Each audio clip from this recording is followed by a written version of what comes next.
لا إله إلا الله محمد رسول الله. بسم الله الرحمن الرحيم. السلام عليكم ورحمة الله وبركاته.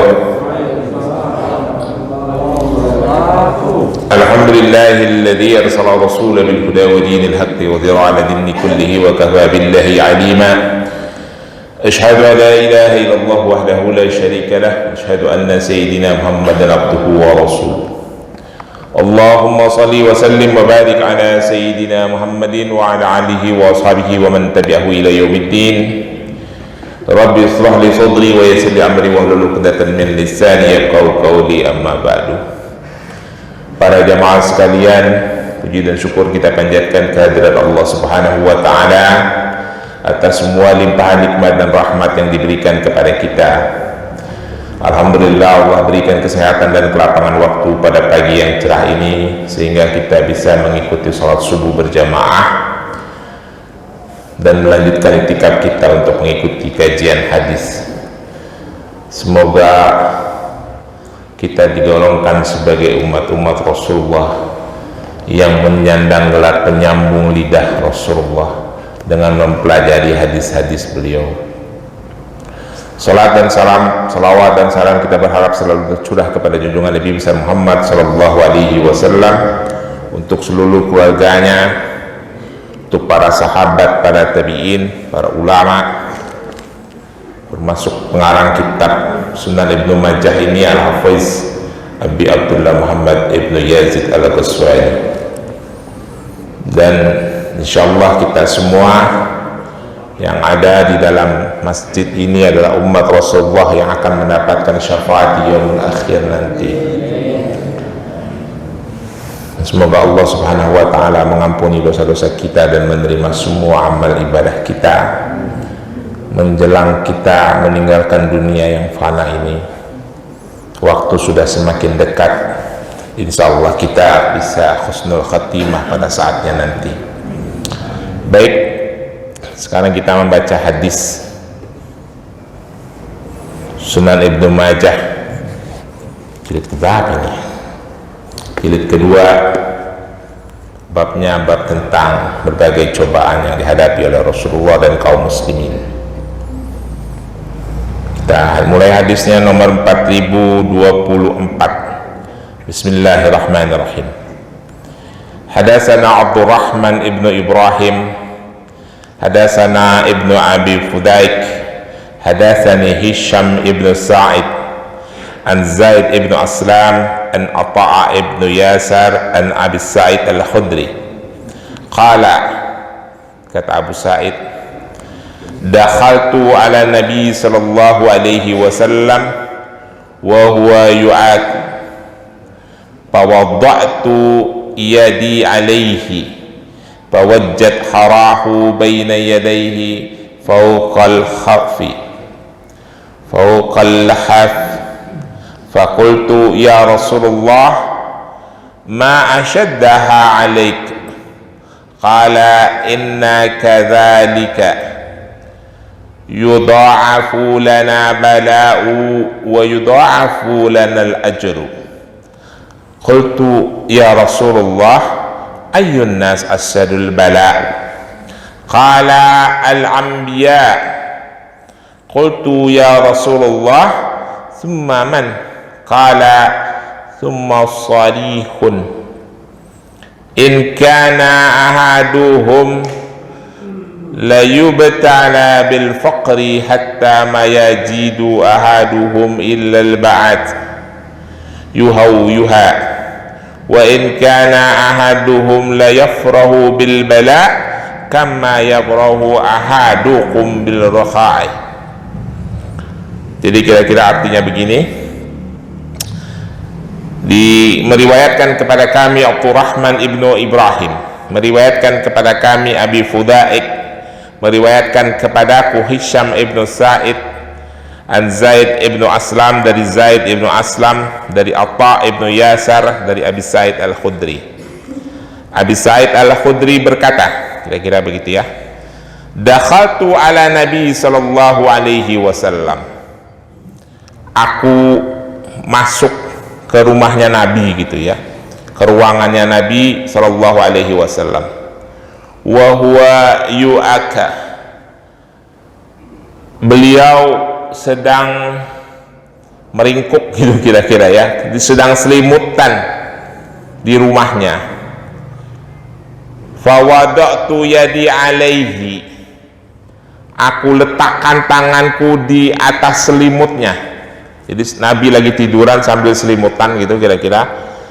Si Abu Sa'id Al-Khudri megang selimutnya Rasul. Pawajjat harahu, aku jumpai, aku rasakan gitu di tangan rasa panas baina yadaihi. Jadi pada saat Abu Sa'id Al-Khudri nempelin tangannya di selimutnya Rasul, itu timbul rasa panas di selimutnya Rasul sampai tembus selimutnya. Fauqal haufi, itu rasa panas sampai ke atas selimut, kira-kira begitu ya. Jadi badannya Rasul itu panas karena lagi demam, lalu Rasulullah selimutan, panasnya itu sampai tembus ke atas selimut, kira-kira begitu, dirasakan oleh tangannya Abu Sa'id Al-Khudri. Fakultu, maka aku berkata, ya Rasulullah, wahai Rasulullah, ma asyaddaha alaika, sungguh berat ini atas dirimu gitu. Ini sakitnya berat banget nih, sampai panas nih, melewati selimut sampai tangan saya pun ikut-ikut panas, kira-kira begitu ya, kata Abu Sa'id Al-Khudri. Qala, Rasulullah dengan santai menjawab, qala, Rasulullah berkata, inna kadzalika yudha'afu lana bala'u wa yudha'afu lana al-ajru. Kata Rasulullah kepada Abu Sa'id Al-Khudri, ya beginilah kira-kira gitu ya, kami ini, kita ini gitu, ditimpakan cobaan bala, cobaan musibah semakin berat gitu kira-kira, yudha'afu lana ajru, maka semakin berat, semakin besar pula pahala yang kita terima. Jadi seseorang yang ditimpakan cobaan atas dirinya, semakin berat cobaan yang dia terima, semakin banyak pula pahala yang akan dia terima. Ya, beruntunglah kita orang-orang yang suka dicoba oleh Allah ya Pak, dikasih sakit dan sebagainya, karena insya Allah pahala akan diberikan oleh Allah. Qultu, maka Abu Sa'id bertanya, ya Rasulullah, ayyun nasu asyadul bala, Rasulullah, sebetulnya siapa sih yang paling berat cobaannya?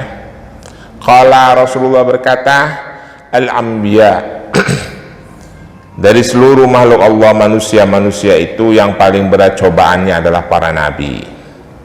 Ya, para nabi itulah yang paling berat cobaannya. Qultu, lalu aku berkata lagi, ya Rasulullah, summa man, wahai Rasulullah, lalu siapa lagi? Qala, Rasulullah berkata, summa salihun, setelah para nabi yang paling berat cobaannya adalah orang-orang yang soleh. Jadi kalau kita mendengar cerita atau membaca sejarah-sejarah para ulama, Bapak perhatikanlah, ulama-ulama bahkan dimulai dari para sahabat, sampai ke tabi'in, sampai ke tabi'ut tabi'in, para ulama, sampai ulama-ulama pertengahan, sampai ulama-ulama akhir kemarin ya, tokoh-tokoh gerakan pan-islamisme sekelasnya Rashid Ridho dan kelompok terakhir itu, sampai ke atas, sampai ke para sahabat, itu banyak sekali kisah-kisah kehidupannya yang berakhir di penjara, yang berakhir mati di tangan penguasa. Memang Rasulullah sudah menyampaikan, setelah para nabi, cobaan yang paling berat itu adalah para orang-orang soleh. Nah, jadi wajar banyak hal ya, termasuk Imam Syafi'i, Imam Hambali, sampai dicambuk, diapain. Imam Syafi'i itu berkali-kali masuk penjara, Imam Nawawi juga begitu, sampai ulama-ulama setelahnya. Semakin tinggi kesolehan kita, semakin berat cobaannya. In kana ahaduhum, sesungguhnya sebagian daripada kalian, la yubtala bil faqri, kadangkala dicoba dengan kemiskinan, fakir. hatta mayajidu ahaduhum ilal ba'ats, saking miskinnya sampai dia tidak punya apa-apa lagi, yang dia pakai hanya ba'as. Ba'as itu apa ya, baju kasar gitu ya, mantel, yuhawaiha, sampai yang dia tidak punya apa-apa lagi, yang dipakai baju-baju yang lusuh, kira-kira begitulah ya. Wa in kana ahaduhum la yafrahu bil bala, tetapi orang-orang soleh itu ada yang tidak jadi masalah ketika dicoba dengan kemiskinan. Yafrahu, mereka senang-senang saja, happy-happy saja hidupnya miskin gitu, kira-kira gitu ya. Tapi ini jangan jadi bikin kita demotivasi ya Bapak-bapak. Kama yafrahu ahadukum bil rakhai. Jadi orang-orang soleh itu yang imannya sudah mantap, dicoba dengan kemiskinan, dia biasa-biasa saja, hidupnya senang-senang saja, seperti senangnya orang yang punya harta. Ya, tidak ada masalah hidup miskin. Tetapi ini bukan membuat kita demotivasi untuk mengejar dunia. Jangan salah ya, karena dalam ayat-ayat Al-Quran Allah justru memacu dan memicu kita untuk mengejar urusan dunia. Contohnya, fa idza qudiyatis shalah fantasiru fil ardh wabtagu min fadlillah wazkurullaha katsiran la'allakum tuflihun. Surah Al-Jumu'ah ya.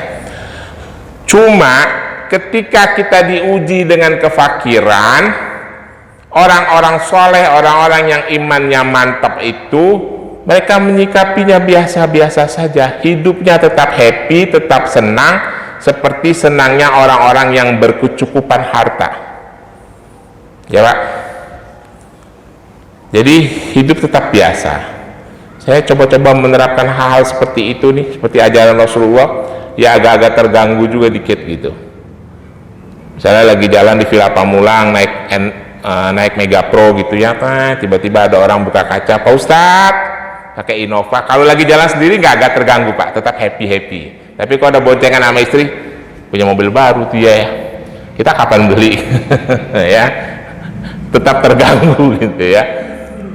Padahal seharusnya tidak seperti itu, kita happy saja.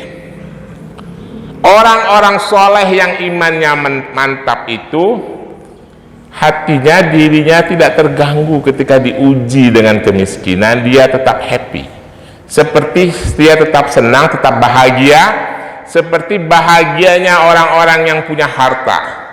Mudah-mudahan kita umat Rasulullah, terutama jamaah Masjid At-Taubah ini, tetap bahagia walaupun kita kekurangan materi gitu ya.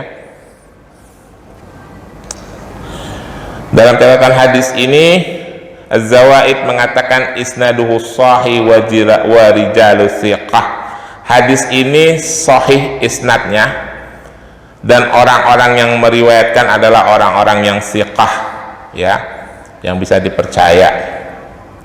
Jadi pesan daripada hadis ini bahwa apabila Allah menguji seorang hamba, ujian yang kita rasakan itu jangan dikhawatirkan, karena bersamaan dengan datangnya ujian itu Allah akan berikan pahala kepada kita dan Allah akan hapuskan dosa-dosa kita. Nanti ada hadis yang menegaskan kira-kira begitu. Lalu kita lanjutkan hadis berikutnya, hadis nomor 4026. Hadatsana Harmala ibnu Yahya wa Yunus ibnu Abdul A'la qala hadatsana Abdullah ibnu Wahab akhbarani Yunus ibnu Yazid an ibnu Shihab an Abi Salamah an Abdurrahman ibnu Auf wa Sa'id ibnu Musayyab an Abi Hurairah qala Rasulullah sallallahu alaihi wasallam. Dari Abu Hurairah, dari Abu Harmalah bin Yahya, dari Yunus, dari Abdul A'la, dari Abdullah ibnu Wahab, dari Yunus ibnu Yazid, dari Ibnu Shihab, dari Abi Salamah, dari Abdurrahman bin Auf, dari Sa'id ibnu Musayyab, dari Abu Hurairah. Qala Abu Hurairah berkata, qala Rasulullah sallallahu alaihi wasallam, Rasulullah berkata, kata Abu Hurairah, nahnu ahaqqu bisyak mina Ibrahim idh qala rabbi arini kaifa tuhyil maut qala awalam tu'min qala bala walakin liyatma'inal qalbi wa yarhamu wa Lut laqad kana ya'wi ila ruknin syadid walau labitu fi sajnil tuwali ma labisat Yusuf ajabtu da'i. Nah, ini hadis yang penting ya Bapak-bapak. Rasulullah menyampaikan begini. Ini pesan Rasulullah untuk kita semua. Ini dicermati baik-baik. Kata Rasulullah begini, nahnu ahaqqu bisyakin min Ibrahim. Kita nih, kita semua nih umat akhir zaman. Umat Rasulullah itu kan umat akhir zaman. Ahaqqu bisyakin min Ibrahim, lebih pantas ragu daripada Ibrahim alaihi salam ketika Ibrahim berkata kepada Allah, Rabbi arini kaifa tuhyil maut. Kan ada kisah tuh di dalam surah Al-Baqarah ayat 260 ketika Ibrahim berdialog dengan Allah. Ibrahim minta bukti, ya Allah tunjukkan kepadaku bagaimana engkau menghidupkan sesuatu yang mati, gitu kan. Sampai ada burung yang tubuhnya dibagi 4 ditaruh di atas bukit gitu, lalu disatukan kembali oleh Allah dan hidup kembali. Lalu Allah menjawab, qala awalam tu'min, apakah engkau masih belum beriman? Qala bala, aku sudah yakin, walakin liyatma'inal qalbi, tetapi untuk lebih memantapkan hatiku, kira-kira kata Ibrahim begitu. Itu ada di surah Al-Baqarah ya. Nah, Rasulullah bilang sepantasnya kitalah yang lebih ragu tentang keimanan kita dibandingkan dengan Ibrahim, dengan Musa, karena Ibrahim dan Musa bisa berdialog langsung dengan Allah.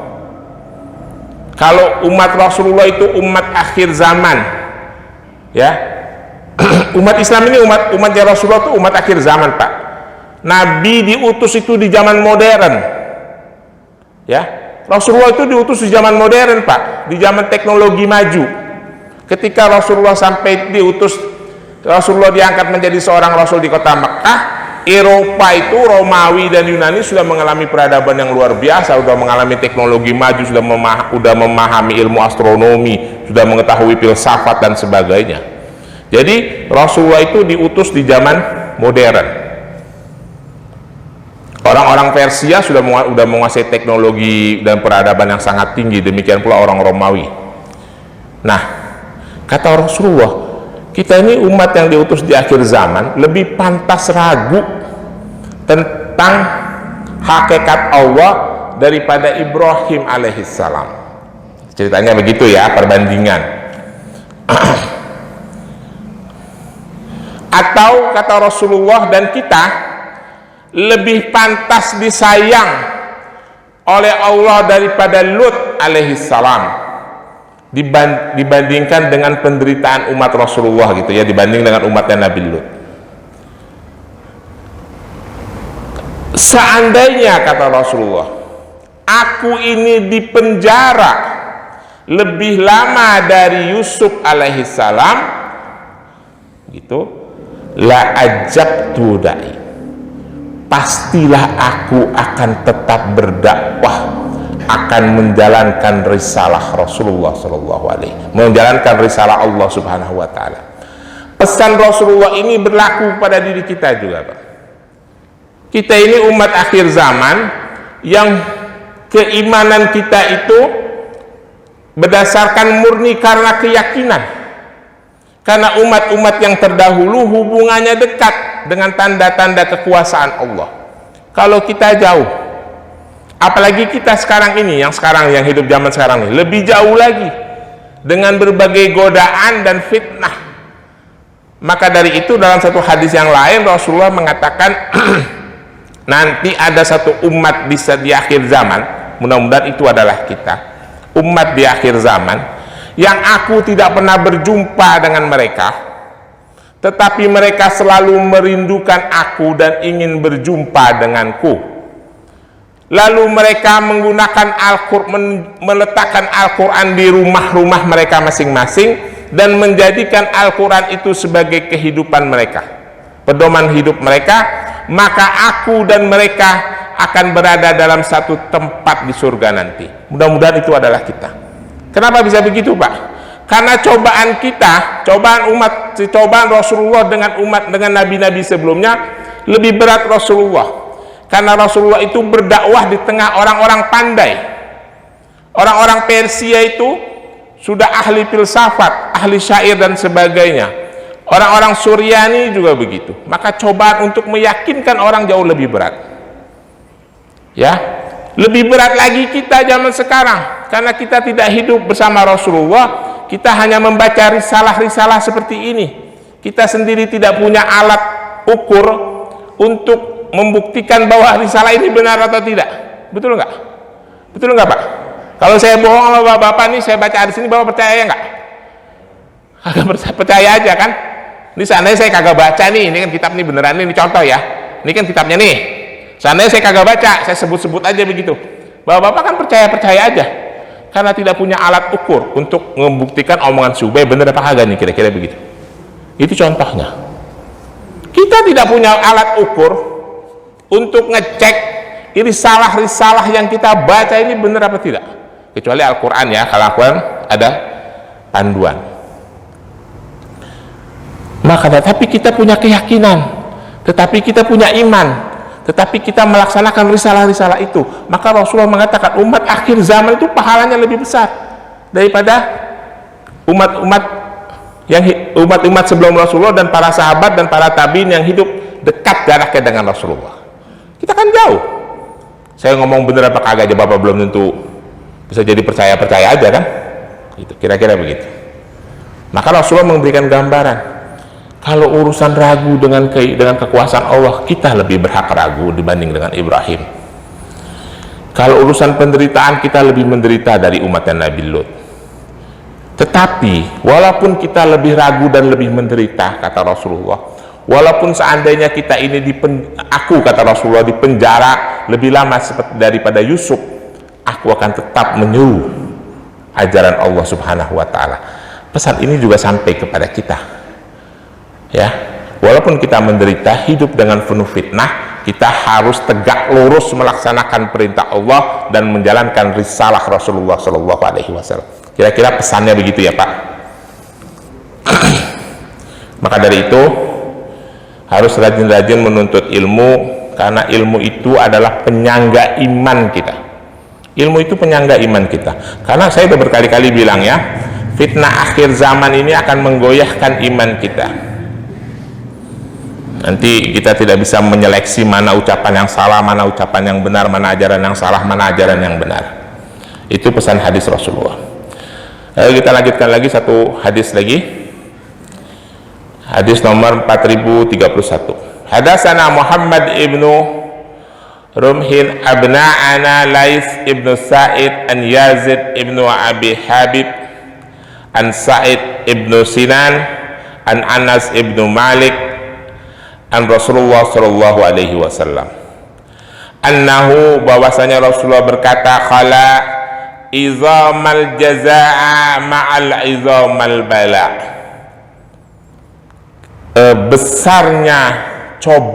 Besarnya pahala yang diterima seorang hamba bersamaan dengan besarnya cobaan. Jadi kalau kita ingin menjadi orang yang soleh, bersiap-siap untuk menerima cobaan yang besar pula. Kita ingin mendapatkan pahala yang besar dari Allah, maka bersiap untuk menerima cobaan dari Allah. Kira-kira begitu ya. Izamul jaza'u ma'al izamal bala'u. Wa innallaha, dan sesungguhnya Allah, idza ahaba kauman, apabila dia mencintai suatu kaum, ibtalahum, pasti kaum itu akan diuji, tidak mungkin dibiarkan begitu saja. Jadi Allah itu apabila cinta dengan satu kaum, cinta dengan seseorang, pasti dia akan diuji. Ini saya udah berkali-kali ngomong nih, kalau kita lagi diuji oleh Allah, tandanya kita dicintai oleh Allah atau Allah hirau dengan kita. Kalau kita kagak punya lagi, nggak pernah diuji, boleh jadi Allah kagak cinta sama kita. Nah kalau kagak cinta, hati-hati ya. Faman radiyallah, barang siapa yang ridho, faman radhi, barang siapa yang ridho dengan ujian Allah, fallahu rada, maka Allah pun akan ridho dengannya.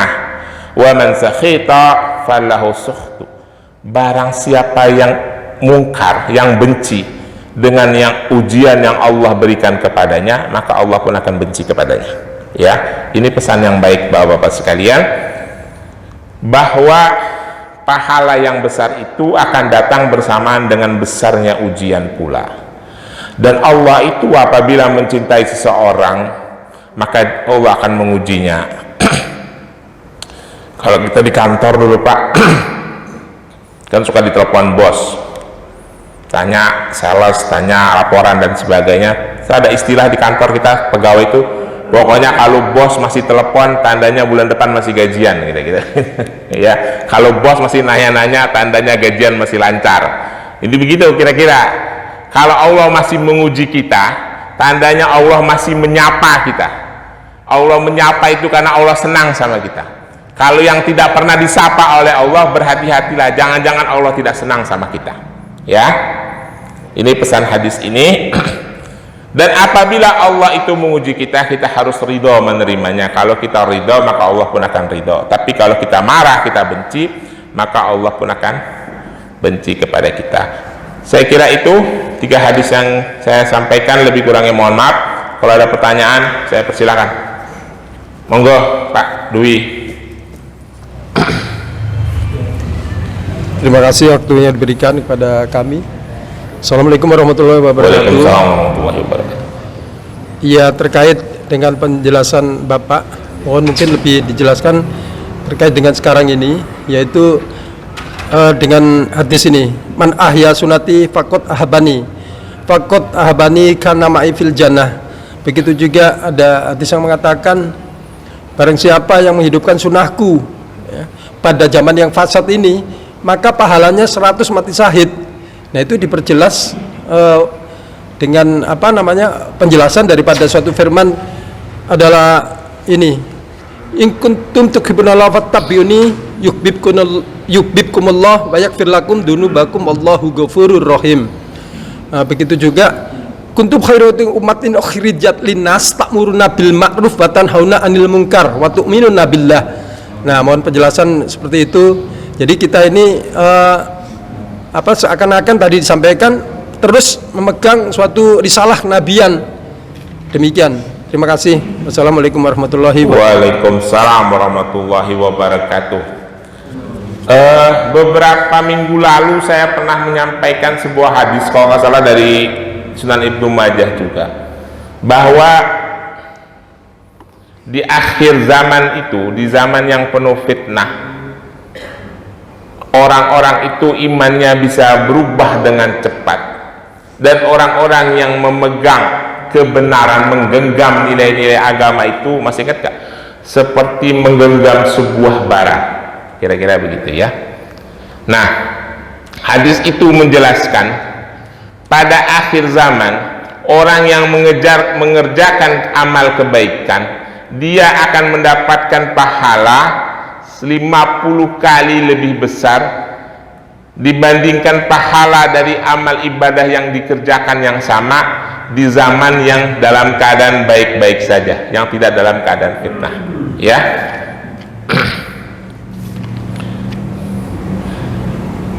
Mana hadisnya? Nah, ini dia. Kira-kira kalimatnya begini.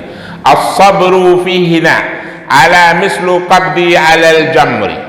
Orang-orang yang sabar pada saat fitnah sedang merajalela pada masa itu, seperti menggenggam sebuah bara. Lil amali fihina mislu ajri khamsina rajulun ya'maluna bimisli amalihi. Pada masa itu, maksudnya masa sekarang, orang yang beramal kebaikan akan mendapatkan pahala 50 kali lebih banyak dibandingkan orang yang beramal di masa-masa yang biasa-biasa saja, tidak ada fitnah.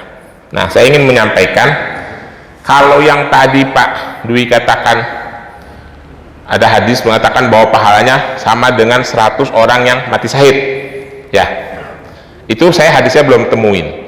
Tetapi Rasulullah menyampaikan dalam hadis Sunan Ibnu Majah ini, nomor hadisnya 4014, Rasulullah mengatakan di masa akhir zaman itu orang yang istiqomah menjalankan ajaran agama seperti menggenggam sebuah bara, dan apabila dia mengerjakan kebaikan pahalanya 50 kali lebih banyak gitu. Ya, ini juga sahih hadisnya. Tetapi konteksnya kurang lebih sama. Kurang lebih konteksnya sama. Cobaan untuk menjalankan risalah Rasulullah di akhir zaman ini memang sangat berat. Maka seperti saya sampaikan tadi, bahwa Allah Subhanahu wa Ta'ala memberikan pahala yang lebih besar bagi orang-orang yang istiqamah di akhir zaman, karena memang cobaannya lebih berat. Kurang lebih seperti itu, Pak. Ya, sudah bisa dipahami. Tetapi kalau ada konteks hadis lain bisa saja, ya, karena Rasulullah itu memberikan perumpamaan yang sifatnya memotivasi untuk kita tetap istiqomah menjalankan risalah Rasulullah di zaman yang penuh fitnah ini. Kira-kira seperti itu. Ada lagi? Cukup? Baik, kalau begitu terima kasih. Billahi taufiq wal hidayah. Wassalamualaikum warahmatullahi wabarakatuh.